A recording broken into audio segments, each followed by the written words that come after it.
We're supposed to work like we don't have children and parent like we don't have a job. Wow. And that can really weigh on you.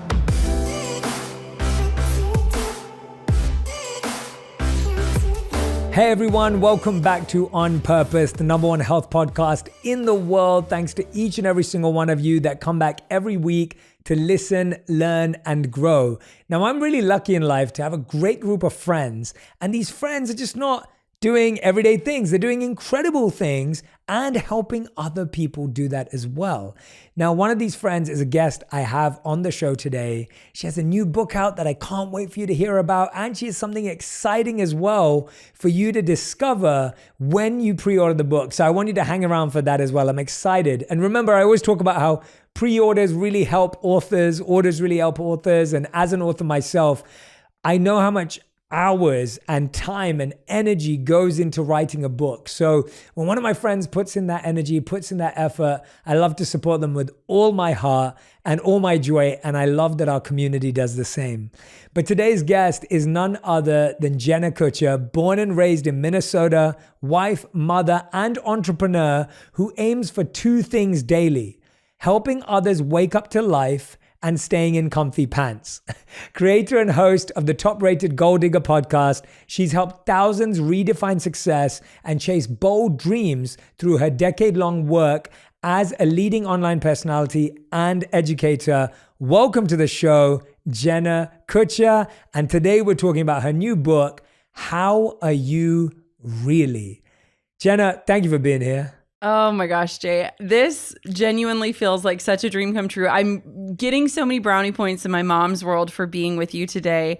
But thank you for having me. This is such a dream. Well, no, we became friends, I think now it's like 3 years ago, I think, when we were in Puerto Rico together. Yes. We got to be with your beautiful family as well. And then we hung out in Napa more recently. And I know you and Radhi have been connecting and collaborating. And so I was so happy to do this with you. Honestly, it's my greatest joy to, just see friends do incredible things and support them. And I think that all of us are really looking for that. I was saying to my team today that I really love doing what I do, but what I'm excited about is having history with people. So I love the idea. Yes. One of my greatest values is when I'm 50 and then when I'm 75, it's like, I want to look back and I want someone to look back with. And that's why I think friendships are so important to me too, because when you can look back at 20, 30, 40, 50 years with the same people and say, look what we did. That's what we did. And that's what we did together. I really appreciate that. So thank you for giving me this opportunity. But the title of your book is How Are You Really? And I love that you very much emphasize the importance of that question and the depth of that question, because I think today we ask, how are you all the time? So I wanted to ask you to start off with, and I'll answer the question too, to be honest and vulnerable. How are you really today in this moment? Yeah. And then I'll have a go at telling you how I am really too. I can't wait. I didn't make a mistake, but when I named the book that, I should have known that every time I talk to someone now they ask, and I'm being called into honesty, which I think is so beautiful. And there is such a big differentiator between like, how are you? And it's like, good, fine, busy. But like when you feel safe, especially when you're with someone that you love and and they like lean in and they're like, but how are you really? You're like, okay. And I've been describing this season of my life. So I have two little ones, very little. So one is 3, one is a few months old. And I said, this season of life, I feel stretched. And I feel stretched in a beautiful way because I have so much love for being a mom, but I also have never loved my work more. And it just sometimes feels like a lot of love to carry. And it's like the fullness of it is never lost on me. And so we're in this season of like total sleep deprivation at home. My toddler recently started sleeping in a big girl bed. There are probably 5 times a night where there's a little one at my feet saying, "Mommy, mommy." And I'm in this season where it's like this energy can only come from something other than myself, because I feel so electrically energized and excited about the work I'm doing, but also like the life I'm living offline. So to answer your question, it all feels heavy and full, but in the best way possible. Now, how are you, really? Yeah, no, thank you for that very full, rich, and, textured answer. I think one of the things I loved about what you said, and it's inspired my response as well, is you were saying that you're in a particular season. And I think that is such a healthy way of thinking how you are. And I think often we do one of two things. We look at things too minutely, where it's like, this is how I am right now. And that can feel like a lot of pressure, because I could feel totally different within 30 seconds of drinking some water or going on a walk or looking outside the window.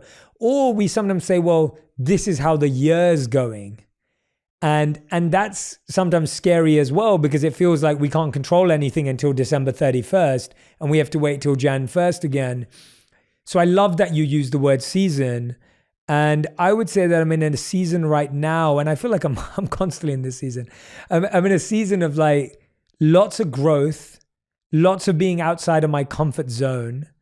And I'm in a season also of, I'm actually finishing writing my second book right now. So I'm in the process of completing a creative journey that takes everything out of me. And I'm about to open up to a new world of creativity, because I'm now going to have that time and energy back to translate it in another direction. So I feel like I'm at this transition, and I find that transitions are always tiring and exhausting, because you're about to complete, let go, and sign off on something. And then you're thinking about what to do next. And that's always like that little moment of discomfort and unease that comes with that transition. So that's how I am, really. Oh my gosh. It's interesting. There's so much that goes into writing a book that I think is surprising. And until you do the journey, you don't recognize that. And one thing that I think is fascinating that our friend Brendan Burchard actually told me that I thought was so beautiful is that when you're writing a book, it really does feel like your life's work, right? Like you pour your heart and your soul and your everything into it. And he said something to me, and he said, Jenna, this is not your life's work. This is an important piece of work in your life. And I thought, oh, that is so beautiful, because it's so tempting to like dive headfirst in and like kind of crawl out of the hole when you finally get there. So I thought that was such a good reminder for all of us who are working on projects or relationships or careers or whatever that might be, or your health, of like, this isn't your life's work. It's just an important piece of work in your life. Yeah. Wow. That's such a refreshing perspective. And I love that little shift in mindset that changes it completely. But let's dive in. Both of us gave very, I think, honest answers and vulnerable answers. And, I think that it's probably taken us some time to get to be able to do that. And you talk about this in your book, the idea that some of us are actually afraid to answer that question. Yes. And acknowledge the problems and the challenges and the discomfort that comes with that question. So we often find it easier to say, I'm fine, it's okay, the usual, the same old. But you're actually saying that it's healthy to try and acknowledge, accept, and go there. Why is it critical, necessary, and integral for us to try and face the real answer to that question? Why is that so important? When I think about the question, how are you really? A lot of times people think about it in context of conversation with someone else. But really, when I think about it, it's about coming home to yourself. And we live in this culture where it's like we're constantly distracted. It's really easy for me as a mom to see it with children, where you're like, children don't know how to be bored anymore. They don't know how to be creative anymore. They're so used to being like pacified with screens or different things. And when I look at it through the lens of children, I suddenly see, oh, wait, adults are like 10 times worse. We are the kind of people who bring our phones to the restroom with us. Like we skip Shavasana at the end of a yoga session because we don't believe we deserve the rest. Like there are so many ways that we avoid getting quiet with ourselves. And it's really easy to do because we are busier than ever, right? Like busy is the badge of honor. If you're busy, you must be doing well. And what I think is really fascinating about that is that we start to tune out like the whispers of like our own soul, like the divine pieces of ourselves that are guiding us so that we listen to the noise of the world. And it gets really uncomfortable and it gets really hard to discern, like, what is my intuition? What is my soul telling me? What is the world telling me? And how do these two coexist? And I think that in truth, with the culture that we're in, they have to coexist. But there's a difference between being the passenger on a journey and being in the driver's seat. And a lot of times the noise of the world is the driver's seat for us. And our intuition might be that Garmin that hasn't been updated since 2010 that's telling us like redirect. And I feel like whenever I talk to people and they're going through a massive life change, whether it's a breakup or a career change or a health change, you ask them, like, did you have that inner knowing? Like, did you have that ping? And a lot of times they'll say, yeah, I knew something was off, or I knew I needed a change, or I knew I was out of alignment, but I didn't listen. And so this idea of like, how are you really isn't necessarily just about in conversation. It's about how am I really? Am I faking that I'm enjoying my life? Am I putting on a public persona for the world online, but offline I'm miserable? Am I really yearning for something different? And so it's really this invitation to get quiet with yourself and to learn how to invite in that margin in that time. And Jay, you are one of the best at helping people get to that place. I mean, your meditations have been this constant in my life because it's this invitation of getting quiet. And I don't know about you, but for a long time, I've always just told myself, like, I can't meditate. My brain is too busy. I operate at a higher level, all these things. But I had to train myself in how to do that, just as I had to train myself to run a race or to work as hard as I do. Yeah, I love what you spoke about there and how it's beyond the conversation, but the idea of listening to our real selves and listening to that voice. And you're so right. I loved what you said about how we are constantly feeling, or we say things like, oh, I wasn't aligned or I wasn't listening then. So that means we know it's there, but we keep trying to put it off. And it's almost like I mean, this is a very crude example, but it's just reality. I was having a bit of pain physically recently and it was recurring. Like it just kept coming up and more often. And then my trainer, my physical trainer, he said to me, he said, have you had this before we were working out, or have you just had it now? And that got me to think about it. And then I started to think about it and I couldn't remember when. And then this weekend, I went to a trampoline park with one of my closest friends and their kid, like their son's like 2 years old. And so we went to a trampoline park, messing around with him on the trampoline park. Obviously, I got too carried away. Felt like I stretched something, came back again. I was like, oh no, it's definitely triggered through physical activity. Realized that 2 years ago, I felt the same thing while playing basketball. And I was like, wow, I've been feeling something physically for 2 years, but I waited for it to get really bad and happen more often to listen to it. To pay attention. To pay attention. Yes. And that's something physical. What about something emotional and mental and relational and people-based? And so I love what you said about the idea of listening and silence and stillness being the best place you can listen. How have you learned, and I'm intrigued by this, how have you learned as someone who is busy, who is a mother, who is an entrepreneur, who is a wife? You play so many roles, you're writing a book on top of all of that. How have you found, what is stillness to you? And I'm asking that to you as who you are, because I think when people talk to me, they know I meditate, they know I have these practices. Yes.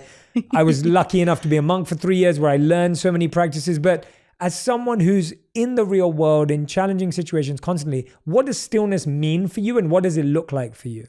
Yeah. There's this chapter in the book called My Soul Shavasana, because I used to go to yoga and I did it for the workout. I missed the whole point, right? Like it's called a practice, not an art. Like we're supposed to be practicing it.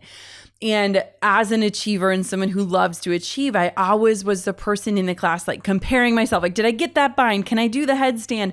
And at the end of the class, it pained me to lay on the mat. Like I told myself, like, you didn't deserve this. You didn't sweat hard enough, all of these things. And when I look at my life, it's so easy to delay rest. It's like we keep pushing the finish line further and further. I'll rest when, I'll rest then, I'll celebrate when. And we keep pushing these lines out so that we never arrive. And what I think is fascinating is that I've honestly had to learn how to rest. I've literally had to look at it kind of like a couch to 5K, but in reverse. Like, I'm running the 5K daily. How do I get myself back on the couch without feeling guilty, without feeling like I'm lazy or complacent or any of those things? Because I really think our culture has confused contentness with complacency. And if we're content, we believe that like we should be achieving more or we're not using our full potential. But I think being content is the most beautiful gift you can give yourself. It means that you're like fully in the moment. You're fully filled with gratitude. You're fully present. You're in life as it's happening. And so for me, getting quiet with myself, there's this part at the end of the book where I joke because I'm like, I love listening to like incredible personal development people who are like, you know, you wake up and you do your morning pages and you do your meditation and you do all these things because I think that's beautiful. But in this stage of life, I am clinging to every second of sleep I can possibly get because I'm up in the middle of the night. And so I'm like, oh my God, I would love those things. But rest comes in these tiny, infinite, small moments for me. And one of the things that I've had to do is that I often feel pulled in many directions. So there's this line out there for working mothers, because I believe all mothers are working, but specifically women with careers who are also mothers. And it's like, we're supposed to work like we don't have children and parent like we don't have a job. Wow. And that can really weigh on you. Like, it can really pull you. And so I've had to adopt this practice of when I cross the threshold into a room, whether it's an office, my bedroom, the house, the living room, my daughter's room, like whatever that is, I have to really like plant my feet and like actually cross through with intention to just be here now. Because my brain could be thinking about an email while I'm reading Dr. Seuss, and I could be writing an email and thinking about nap time or nursing or whatever it is. And so I've really had to just invite stillness in really small segments in my life and prioritize that in a meaningful way. But I really yearn for and look forward to those days where I can have more of that. And I think that, again, we look at seasons. And if I've learned anything specifically about motherhood, it's all temporary. It's all fleeting. It all goes by so fast. And so just kind of being where you are, but knowing where you want to go, that's kind of where I'm sitting today. Oh, that's beautiful. Yeah, I couldn't agree more too. I wonder, as you were saying that, and I'm literally just sitting with you and thinking with you and hearing you out. And I'm like, how have you made sense, Jenna, of your identity, of who you are? Because the book really does dive into like who you are. And I find like we adopt so many titles. I often say to my team, I'm like, I find it really hard to choose a title for who I am and what I do. I really don't enjoy it. And so whenever they ask like, oh, Jay, what do you want us to put from your bio onto this thing? Yes. I'm like, I don't like that. Human being human. Yeah, exactly. And when someone asks me like, who are you and what do you do? My answer to that is, I am someone who's trying to help people discover their purpose and live up to their potential, whatever that may be. Like, that's who I am. I'm not an author or a podcaster or a coach which is all the things I have to say I am to make sense.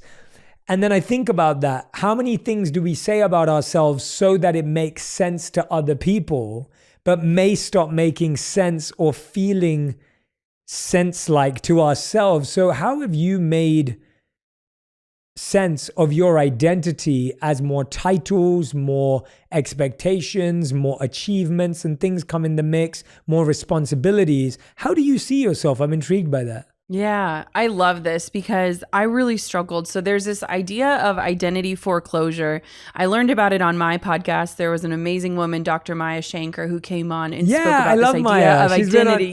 She's been on. She's great. She's amazing. And she was talking about it and she said something that had just stuck with me. And she's like, it's the same reason why we hang on to jeans that don't fit and we complete degrees when we know we don't want to even finish them and work in that area. It's this idea of like, well, I've already come so far and why would I make that a waste of time, or why would I change? And I have really had to learn how to welcome change into my life because I feel like I am constantly on the precipice of like who I am becoming.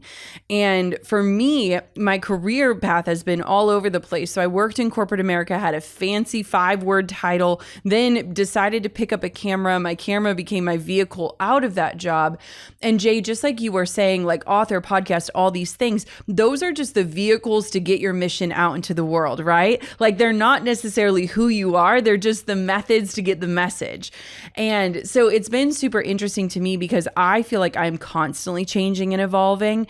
And to me, the mission matters so much more than the method. And so for me, like being a mom is like my number one thing. It's like my identity marker. And I think some of it too is because I yearned for it for so long. We went through a lot of obstacles in starting that. And so I always said, like, if I'm ever fortunate enough to have that title, I will never take that title for granted because I watched other people get that. And it pained me to see, like, you don't know the miracle that this is. But I agree. I think that we are visionaries and the way that we do our work is like the missionaries of the mission. And so it's like the methods of that. And so I always try, and I'm from the Midwest, so a lot of people aren't super familiar with the world we're in. And so try describing a podcast to your 93-year-old grandfather. I'm like, Grandpa, it's kind of like a sermon where I talk about business and it's like a radio show, but you can listen to it anytime. And so it's like, none of that matters more than the mission and who we are. And I think who we are offline is more important than who we are online. Yeah. I couldn't agree with you more. I think I was saying to a friend the other day that I feel like the stuff that I get to do in my private life is even more fun than the stuff I get to do in my public life. Yes. And most people are unaware of the private life and I get joy out of it. And I think there's something about that I think is important to protect. What I find fascinating about what you do though, Jenna, especially with this book, is like you're really getting people to bust the myths that our generation kind of adopted, like hustling harder, having to have this, have that, wake up at this certain time. And tell me about the times when you did hustle hard. And because what I find different about when you say that is you're not someone who didn't know how to hustle hard. You're someone who definitely knows how to hustle hard and was successful hustling hard, but then realized its shortcomings, which is why I appreciate it from your perspective. So when you're in that corporate job in America and you're hustling hard, can you walk us through about why the romanticization about hustling hard kind of, didn't work for you? So I want to preface this because I think this is an important point, and I think your audience will really resonate with this. But I feel like we live in such a polarizing time in so many different ways. But part of that polarization is that we feel like there's two camps, especially for achievers. There is the hustle culture camp, and then there's the manifestation camp. The manifestation camp and the hustle camp, they believe that only one of these can exist. And so what's interesting about me and my book and my ideology is it's kind of like where the woo meets the work, like where the vision meets the action. And it's in a sustainable way that keeps you in your life. And so I tell this story about how I was in my corporate job and I sat down with my boss and she gives me my 5-year plan, like gives it to me, doesn't ask me about it, doesn't ask me like, what do you want? What do you see for yourself? Like what's next for you? And it was this wake up call of like, I am literally climbing a ladder that someone else is putting in front of me without ever checking in. Is this what I want? Is this what I envision for my life? Do I want the promotion if it means more responsibility? And I've had these different seasons in my life. And I think that everyone hits them where we look at our time and money, but we don't look at our energy. And I think energy is everything. And so there are seasons of my life where I traded my time in order to make money. And then there are seasons of my life where I have been able to take money and get back time, right? Things like Instacart or Uber or whatever that looks like.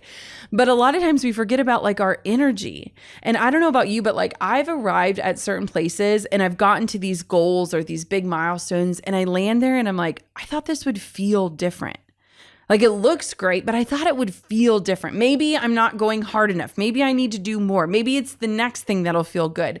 And I've recognized that that's not the case. Like I want to live a life that feels better than it looks. And so I have had these seasons of hustle that have led to burnout. But after the burnout for me, I always have this breakthrough. And the breakthrough is usually that somewhere in the course of the pursuit, I got off the path. And now I've got to redirect or figure out a new map or reassess the direction I'm heading. And I've pivoted so many times in my career, and thankfully I've pivoted successfully, but I've gone from being a photographer to a watercolor artist to a speaker to a podcaster to a course creator, all of these different things. And I believe that people have followed me because of my energy, not because of the time or the money, but like they can feel the heart and they can sense the alignment. And so I feel like there's this really call to people to pay attention to like, how are you energetically feeling? Like, I haven't slept a full night in 3 weeks, but I am so energized and excited because I've never been in alignment better in my work life. Like, I've never felt more in alignment. And so it's this interesting thing where we focus so much on time and money, and that a lot of times attributes to the burnout, attributes to the hustle. But if we check in with ourselves and see where our energy is, I think that can be the compass that then guides us forward. What are some of the things that you found that you feel drain your or our energy? And what are some of the things that give and drive your energy? Because as soon as you talked about the ratio of time, money, and energy, I was completely with you. I think those money and time are always like the levers that we're trying to play with. And the real thing that we're missing out on is energy. So I'm completely with you. But yeah, what are the things that drain and drive your energy, or you think generally maybe more scalably drain and drive all of our energy? Yeah. I feel like if you pull up your calendar and you hate what you see coming up, that's a good sign that you're out of alignment. Have you ever looked at your calendar and you're like, who booked this? And then you're like, oh no, that was me. Like, I said yes to all of these things. And I have been in seasons like that and really recognized like, I am not looking forward to life. Like, I am dreading these agreements, or I'm overextended, or I'm stretched too thin and I feel it. And a lot of times it's us saying yes and not having boundaries. And so for me, I'm actually quite introverted. A lot of our friends surprisingly are. We're the people that can stand on a stage and talk to thousands of people. But if we get into a room with strangers, we're like the ones like awkwardly standing in the corner. And so really paying attention to like, what sort of boundaries do I need to have in place that protect my energy, but allow me to do work that's meaningful. And so when the pandemic hit and life shifted, I was like, I have been training my entire life for this. I started my business in a town of 1,200. I live in small town Minnesota. I've been trying to convince people that so much can be done digitally over the years. And all of a sudden I'm like, oh, I can like open my laptop, do my work, close it, and get back to life. And so I think it takes a really great deal of self-awareness, because my husband, Drew, you know him, he's an extrovert. He could talk to anyone. It is his like greatest dream to like go to the gym and talk to Bob while they're walking around the path, like, and figure out his life story. And to me, that kills me. Like, small talk kills me. And so it's like, what is this self-awareness on what drains you and what drives you? And how do you try to pursue this blend of it? Because I think we're over this idea of balance. Like, if you look at the definition of balance, it's maintaining a perfect balance of something. And like, balance is a moment. It's not like something that you can master. And so for me, it's like, what does this blend look like? If I say my values are being a mom, but I'm committing to a work trip that takes me away for 2 weeks, am I in alignment with what I say is important to me? And I think a lot of people right now, if they looked at their calendar and they said, you know, my values are my health or my family or my relationships or this important work that I'm doing, but they looked at their calendar, they would see that they might have gotten off course. And that's not a bad thing. It's just an invitation to course correct. So in that example, which I think was such a great one, are you saying that we have to be more selective over our priorities in a particular season? Absolutely. If you are able to. And honestly, Jay, and I think it's important to note, like, it's a privilege to be able to say yes and no to opportunities, right? Some people don't have that invitation to just say, you know, I'm not going to agree to that if that's something that's going to pay the bills. But at the same point in time, one thing that I've been doing a lot lately is if I get an invitation when I'm in person with someone, because I just like love people's energy and I'm so prone to say yes. I'm like the kind Midwest girl. I've been saying, let me check my calendar and get back back to you on that. Because a lot of times when I overcommit on things, energetically in the moment, it feels right. But then when I look at it a week from now, a month from now, I'm like, oh, shoot, like I shouldn't have committed to this. So there are boundaries that I think can be really important that can buy yourself the time to really assess, is this the right opportunity? Is it shiny? Is it going to guide me forward? Is it going to serve others? Is this a clear yes or no? And I always think it's either like a hell yes or a heck no. And you've got to pick more of the hell yeses in your life. How have you learned to say no recently to people who you deeply love and people you know care for you, and then you still want to say no for your values? Like, have you had to do that recently? Like, how have you? Oh, I'm so good at it. How have you? Yeah, okay. Walk us through that a little bit, because I think I had to do it the other day. I had someone reach out and they were like, Jay, I need you to do this thing. And I sent them my response, but I want to hear yours and then I'll add to it. But yeah, tell me how you deal with that. I'm intrigued. So boundaries are something that I think people are afraid of, because when you think about boundaries, you think about like keeping something or someone out, right? Like you almost picture up like a fence around, and that feels scary. But I have found that boundaries keep us in our life, like the life that we're meant to be living. And when we have good boundaries, it really invites us to like be awake to the life that we say we want. So for example, when I was pregnant with my first daughter, Coco, I blacked out the entire year following her birth. I had not a single commitment on my calendar for an entire year.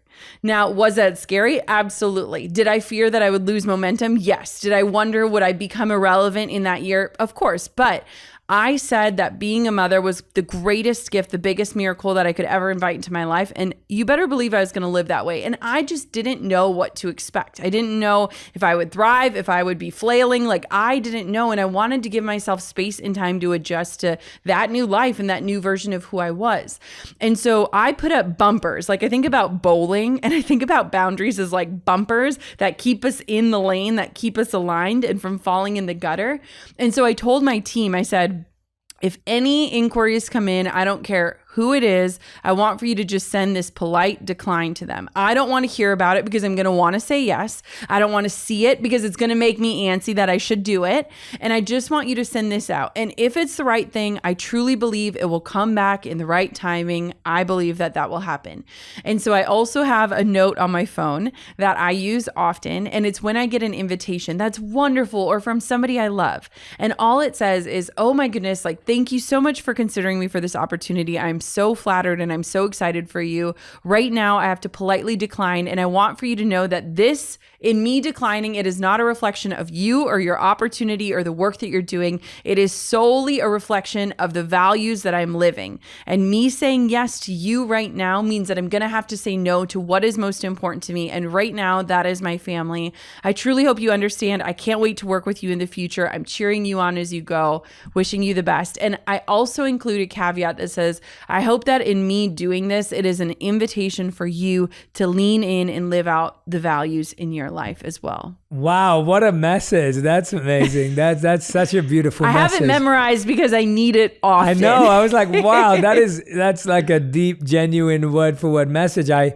love that. I mean, even just the depth of that message is so powerful. And I just want to take a moment, everyone who's listening or watching, just to acknowledge that often you can have a message that says, hey, thank you so much. I'm grateful, but can't do this right now. I hope you understand. And that's great. But the depth of that message, to even remind someone to follow their own values, to explain what your value is right now, I think so much is lost in not communicating our values and our priorities. And I don't think that we need to create a world where we can more easily explain our priorities and our values without feeling uncomfortable about them. And I think often people think they need to lie or make something up or construct another. Busy. Right, I'm busy. Like, yeah.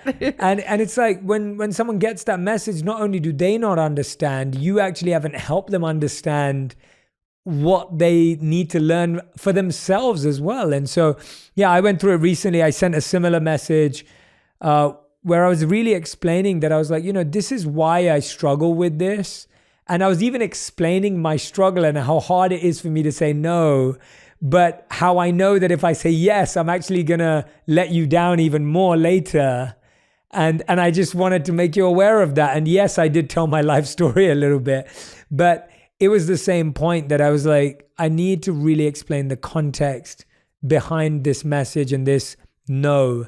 And I think what that ends up doing is it actually creates really beautiful opportunities. And I'll always say to someone, I'll say, I'm sure you can understand it. I'd love to know if you do. And 99% of the time, someone will come back and say, of course I understand it. I protect my time in the same way, or whatever it may be. And then you go, oh, okay, we actually are more aligned than we think. So I love that advice. It's so great.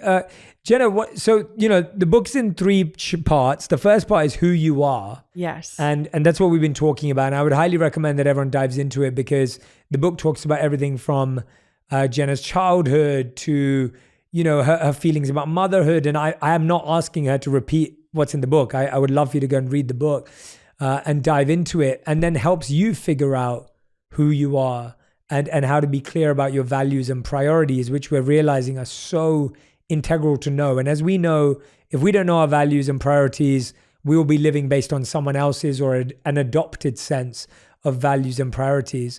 But in the second part of the book, you talk about who has you and who you have, right? And this, I think I gravitated towards this a lot, because I think sometimes if we have good networks and communities and families and units, we often take it for granted because we assume that's just how life is. So can you talk to me a bit about how you've constructed healthy community and support systems around you, and given yourselves the permission to lean on others? Because I find like that's what most of us don't want to do, is we don't want to depend on others and make people feel we're dependent on them. So the second part is that who you have and who has you, because I recognize that like we are in this season of life and in this area of like the world where we have never been more connected, but we also don't feel fully known. And I think there is nothing worse than being in a room filled with people and feeling lonely. Like loneliness isn't just the act of being alone. It's feeling like people don't know the real you. And I feel like we're in this world where that is so common. It's like, have you ever entered a building and you know that if you just exit stage left, like no one would question who you were, where you were, if you were even there. And I feel like we're kind of walking through life in that way.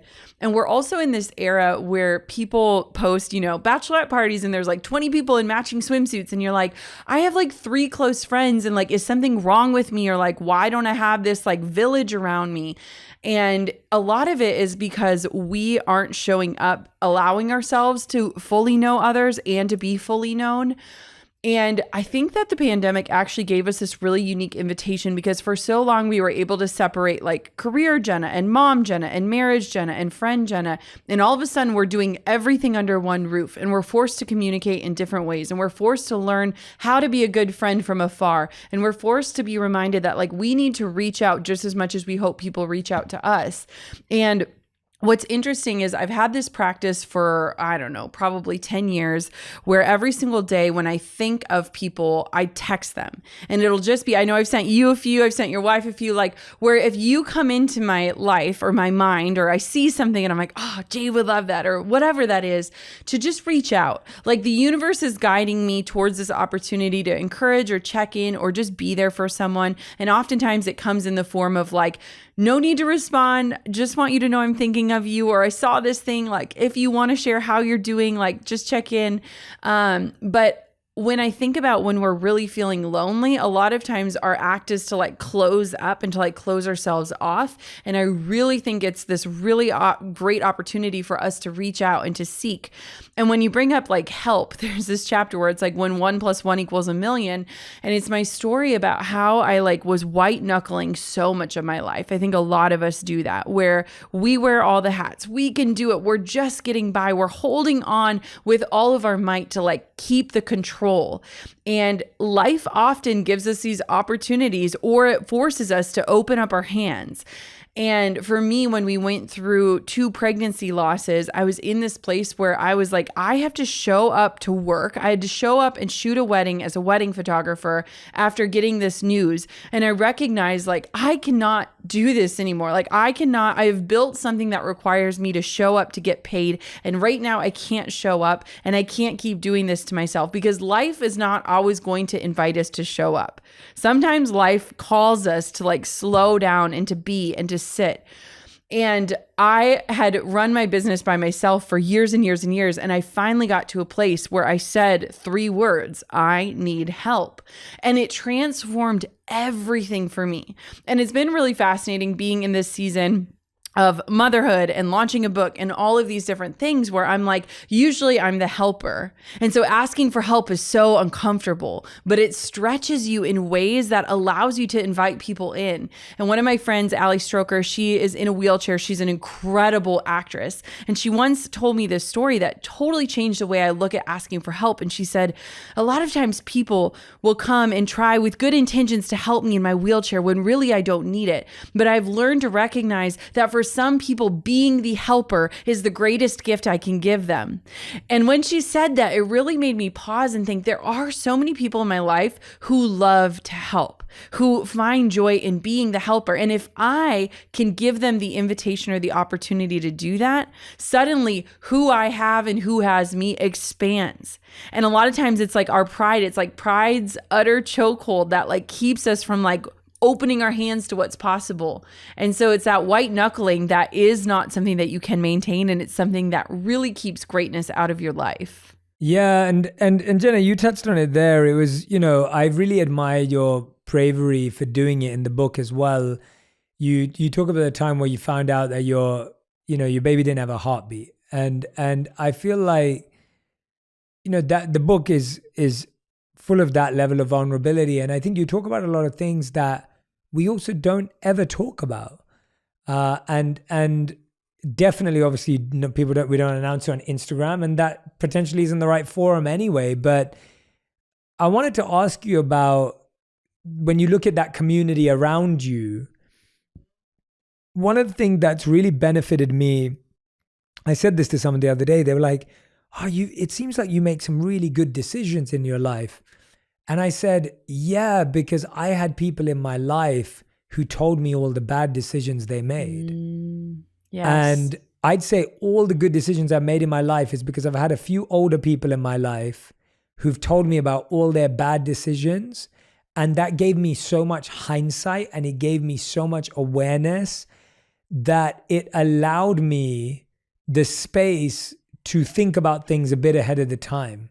And so I can't take any credit for the good decisions I've made. I can only give the credit to the people who shared their either poor decisions with me or, as in your case you do in this book, challenges or heartbreaks that they went through in order to be hopefully more prepared or more equipped to deal with certain things.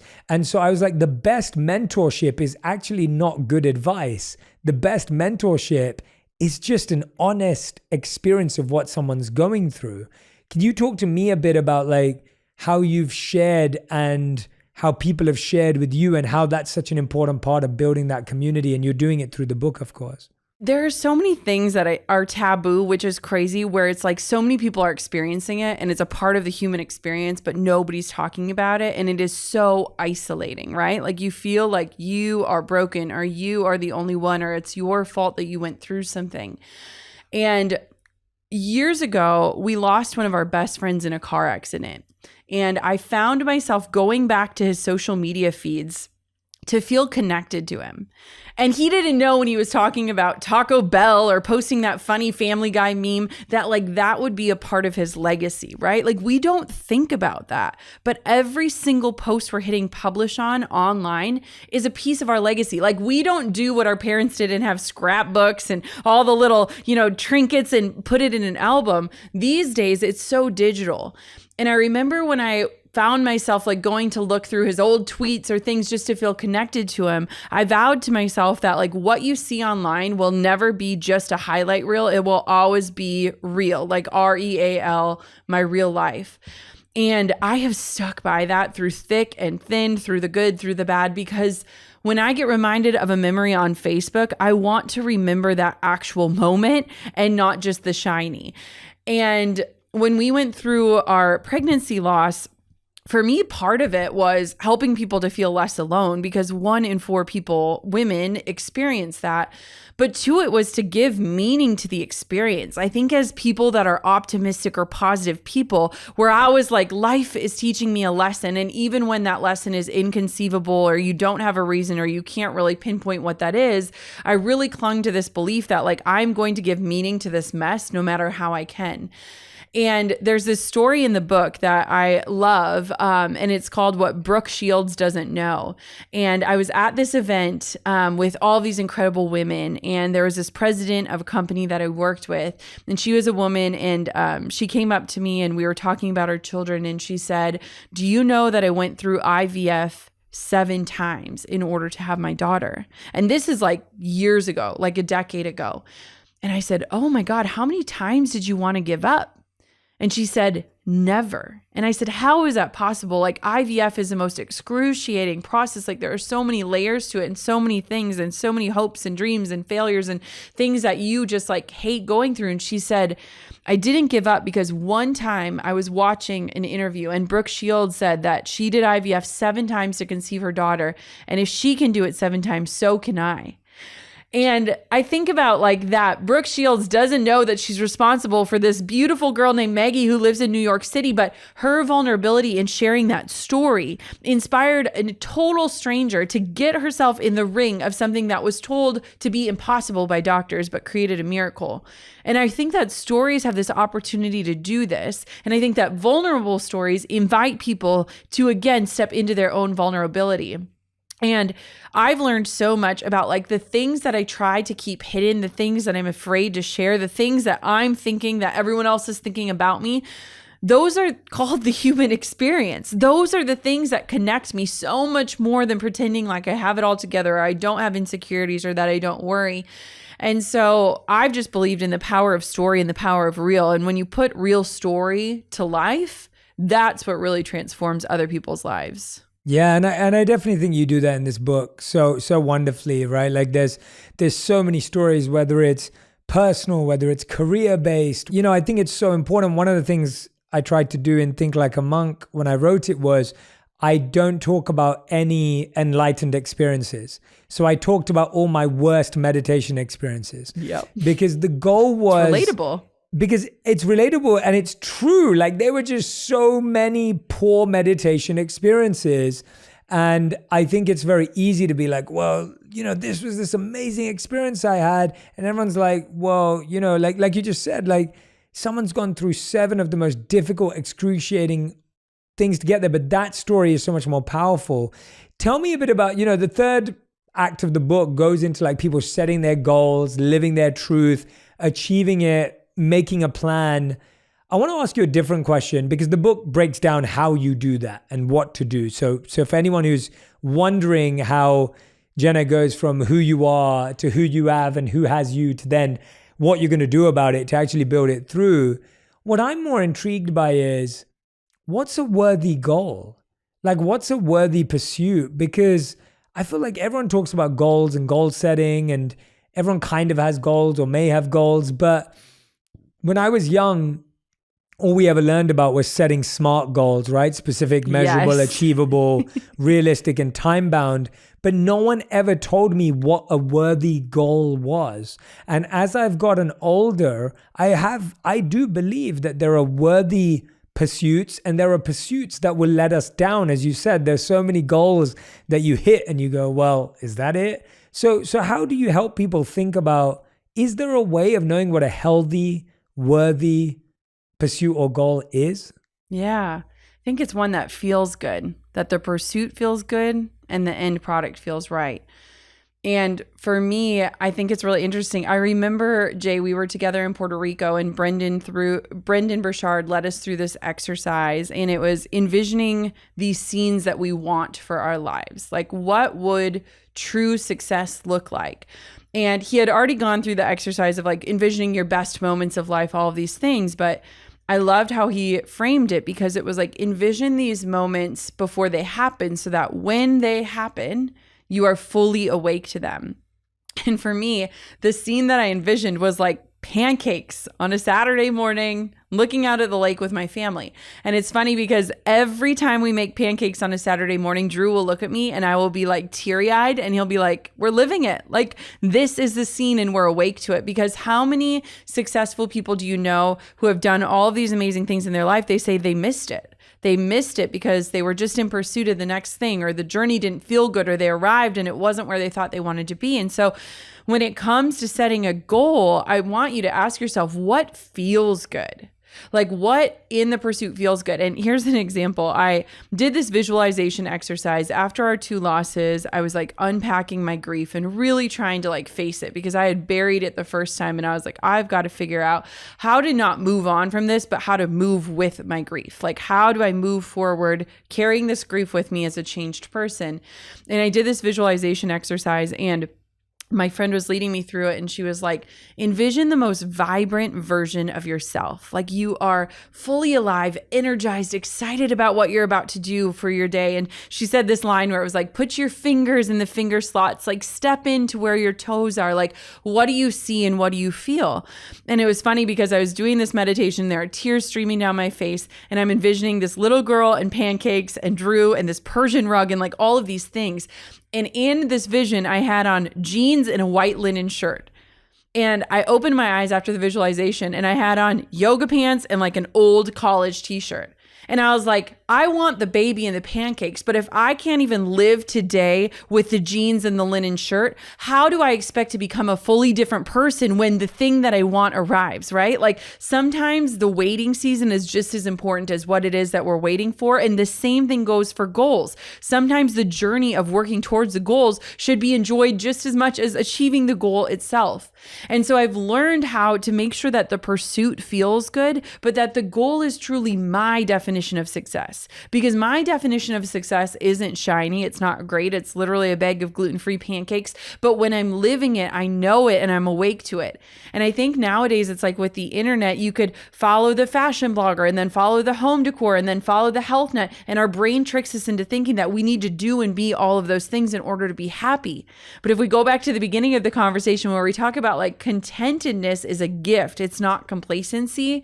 Like, how can you be at peace with your life? And what does that look like as you work towards the goal? And so for me, it's like more so about the journey, because if we know anything, the journey is 90% of the pursuit and the actual goal achieving is 2%. And so I want my life to feel good while I'm working towards that thing.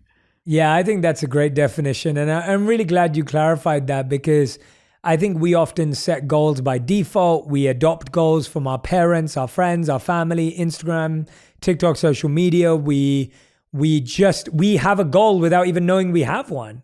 And so I think making it a more conscious, intentional process is so important. And I encourage everyone who wants to live their truth, who wants to authentically discover who they are, who wants to make a shift or a change in your life right now. Maybe you're going through a transition. Maybe you know you need to start one. Please order Jenna's book today, because it will truly guide you and be that helping hand that we all need on that path. And sometimes I think a lot of people, and I can honestly say this for myself, and that's, I truly back what I'm about to say, is that I often felt alone in my transitions in life from a physical point of view. But I would say that books and people in books have definitely been that navigation guide and helping hand that I've needed. And so often I haven't necessarily been able to turn to someone right next to me to know what's going on, because they may not have experienced what I'm experiencing, but someone in a book has experienced that or experienced something similar. And that I feel now so close to that person that I've never met.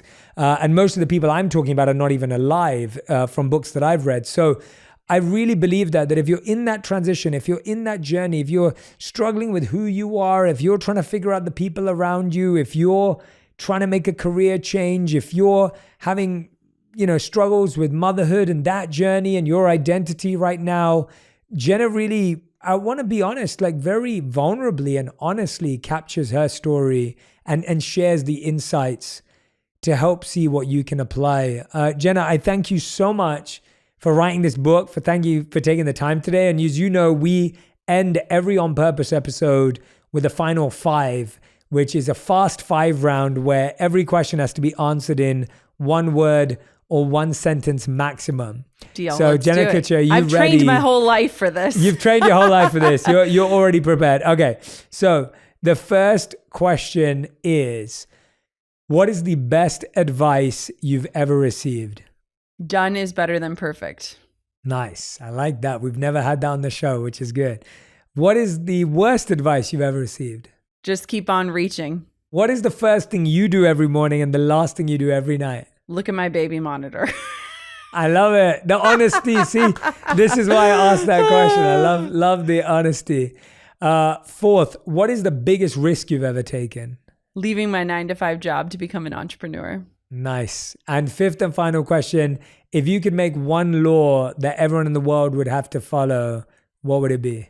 To take a gap year before doing what you think you want to do and figure out who you are. Wow, great advice. I like that one. I took one before university and 3 after. So definitely. You're the example. I agree with that advice. Everyone, Jenna Kutcher, the book is called How Are You Really Living Your Truth, One Answer at a Time. Make sure you grab a copy of the book. And Jenna has a special gift for us that we're going to get as part of this. I want you to head over to jennakutcher.com/J.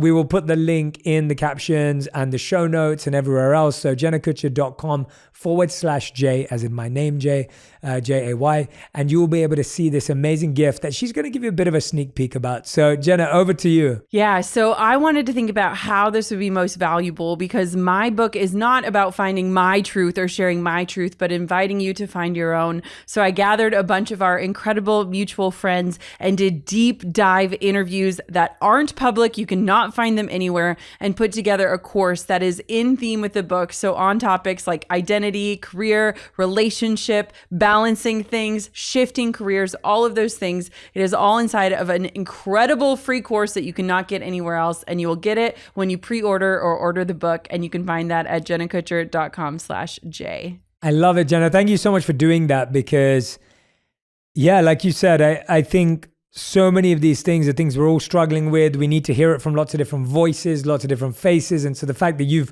brought them all together is just absolutely brilliant. So please, everyone, check that out. Subscribe for that. Sign up for that at jennakutcher.com/J. Jenna, thank you so much for joining me today. I can't wait to see you again. I can't wait to see your family again. I'm just so grateful we got to take this time out. I really hope everyone will read your book, devour it, apply it, practically put it into their life. And I can't wait to see it change so many lives. So thank you for this work.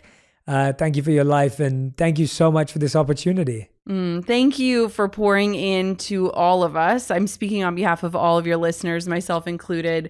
I know that you have left a huge lasting imprint. And I think it's really easy as someone who creates to forget all of the incredible ways that you are creating ripple effects in lives, in generations, in families. And I can speak from my family's experience. You have done just that. So thank you for the work that you do. No, thank you so much. Everyone who's been listening or watching, make sure you follow Jenna across social media, and make sure you tag Jenna and I with any of the nuggets of wisdom, the insights, even pages from her book. Take screenshots, tag us both. Let us know what's resonating with you, what's connecting with you. I genuinely love seeing you with the book open from the podcast, with sharing something from one of our guest pages, because to me, it shows that we're connected. It shows that we're listening, learning from each other. And so I genuinely go on Instagram myself regularly, and will, go through posts and tags and everything. And I love seeing you all bring so much love to the podcast.